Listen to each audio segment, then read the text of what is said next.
Hi guys, it's Ashley from Ashley's Paper Heart, and today we are going to be working in my junk journal. I will actually be doing a prompt from the junk journal July day 7, and the prompt is envelopes.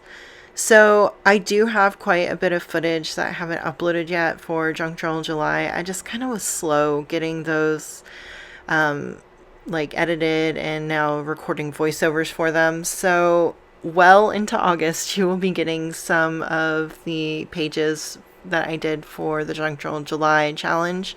So hopefully you don't mind me kind of being late as usual, because I feel like all my videos are kind of like a month behind when I actually did them. So yeah, I think it's still relevant though. We all love a good junk journal page. So I'm starting off by digging into one of my many little baskets of ephemera and things that pen pals have sent me and things that I've picked up from orders and stuff. So on the right side, I actually put this postcard that I got in my Galen Leather order, and I really, really like this postcard, and a lot of the colors that I'm going to be using will play off of the colors in this postcard, and I felt like it was super relevant right there because the print on the other side of the other page is actually like very much in that kind of orangey red. So I thought it was pretty cohesive, and that's kind of the color story I wanted to go with on this page. I also felt like the postcard was a good call because the page that I'm actually adhering it to is vellum, and on the other side of it, it has a print that I wanted to be able to, I guess, keep the integrity of so that I could fully see it. And because the postcard only has just a small amount of writing on the back, it doesn't interfere with the print on the other side. So I have attached a piece of a sun print that I had recently made, and I have been looking just for any excuse and reason to use those sun prints. They're so fun and just so beautiful, and I love the blue that the cyan creates on it.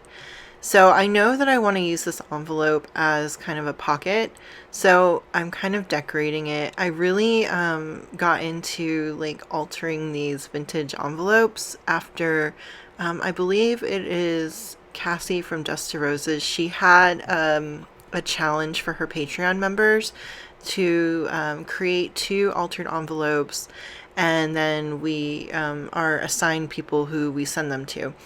And I had so much fun making them, so I just wanted to have one that I made for myself. So I am thinking about attaching this piece of ribbon that I had cut down. It was actually sent to me by one of my dear pen pals that I've been writing to for quite a while now. And I really like mixing fabric into my junk journal. I like just the different textures. I don't know about you, but when I get done with a junk journal, like I love all the like flaps and tip-ins and pockets and being able to like pull stuff out. It's almost like just a super cool like interactive book at the end of it all. And plus, it's a really good place to do some hidden journaling when you have a pocket like this, because you still get the like nice aesthetic of a beautiful page, and then like when you have something like deep and personal to write, you have a spot for that maybe even in the future if someone's like flipping through it, they may not ever find it or see it. Although I have a feeling on this one they will, because I actually end up using the ribbon as kind of like a tab for the paper that's going to go in there, so obviously they'll know something is in the envelope. But that's just kind of like a thing that I love most about junk journals, is creating these like pockets and different interactions. So instead of adding the ribbon down to the actual envelope, I ended up using a bit of lace down there, and I only glued it, I believe, on the top, and I will end up doing some sewing on this envelope, and that is something else that I really enjoy doing in my junk journals, and honestly, like in a lot of like my paper crafts, I really enjoy using my sewing machine to add a bit of texture with thread. And I think in the future I may try to do a little more like free motion style sewing on it.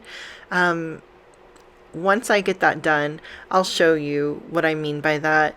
In quilting, there is a term, there's a type of quilting called free motion quilting, which basically means that you lower the feed dogs on your sewing machine, and then you are in full control of how fast the fabric goes under and what direction it goes under the needle and the presser foot.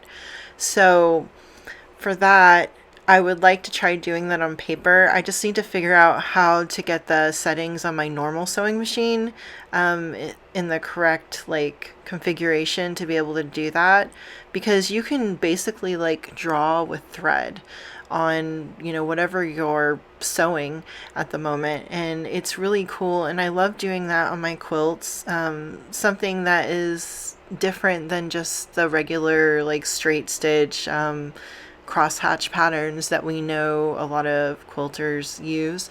I really love doing just different patterns, and it adds a different texture and design to something, and I'll have to show you. But if you are interested in kind of what that is at the moment, you can always look up the term free motion quilting here on YouTube, and there are a ton of videos that will show you kind of what that's all about.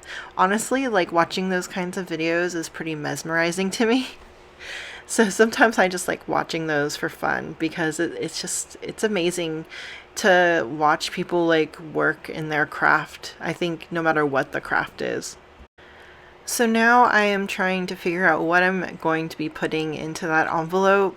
Because the envelope is a little smaller than a lot of the other envelopes that I would normally use, I was having a little bit of issue trying to figure out what kind of paper to put in there, and I didn't want to fold anything up too much, but everything that I chose seemed to be just a bit too tall for me. And while I love having tabs and ruffles sticking out of my journal, I get a little wary about having the paper stick out like that, because I don't want to bend up the paper or just get to a point where it's so sunk in there that I don't realize that there's something there.